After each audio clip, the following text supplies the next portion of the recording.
Hello बच्चों, let's see this question. The question says cooking is difficult on hills because.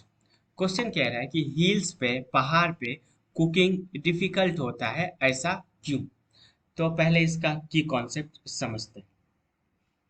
इसका की concept ये है कि जैसे जैसे हाइट इंक्रीज करता है, क्या, जैसे जैसे हाइट इंक्रीज करता है. हाइट इंक्रीज का क्या मतलब अर्थ के सरफेस से हम लोग जैसे जैसे दूरी चले जाते हैं, मतलब ऊपर जाना स्टार्ट करते हैं, तो क्या होता है कि प्रेशर डिक्रीज होता चला जाता है. Pressure decreases. तो अगर प्रेशर डिक्रीज होगा तो क्या हुआ? तो प्रेशर डिक्रीज होगा तो कुकिंग भी क्या होगा? कुकिंग भी डिफिकल्ट होता चला जाता है. तो एक बार इसका की कॉन्सेप्ट फिर से समझते हैं. इसका की कॉन्सेप्ट है, जैसे जैसे हाइट इंक्रीज करेगा मतलब अगर ये अर्थ सरफेस है, ठीक है, अभी हम लोग यहाँ पे सरफेस पे हैं. अब थोड़े दूर बाद यहाँ आ गए, थोड़े समय बाद यहाँ आ गए, थोड़े समय बाद यहाँ आ गए.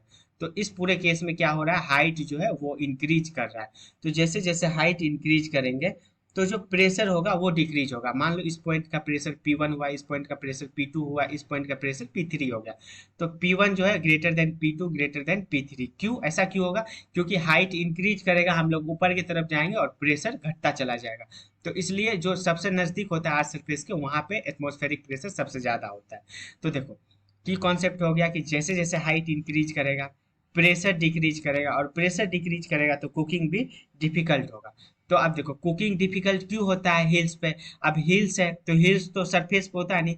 हिल्स यहाँ कहीं होता है, एक हाइट पे होता है हिल्स. तो अब हाइट अगर हम लोग ऊपर गए हैं तो हाइट बढ़ा है. हाइट बढ़ा है इसका मतलब क्या, कि प्रेशर जो है वो कहीं ना कहीं क्या हुआ होगा, डिक्रीज हुआ होगा. अब प्रेशर डिक्रीज होगा तो कुकिंग डिफिकल्ट होगा. तो हाइल्स पे कुकिंग क्यों डिफिकल्ट हुआ? क्योंकि जो एटमॉस्फेरिक प्रेशर है वो कम है, atmospheric decreases. Hence option number B is the correct answer, right answer. Hope you understood it well. Best of luck.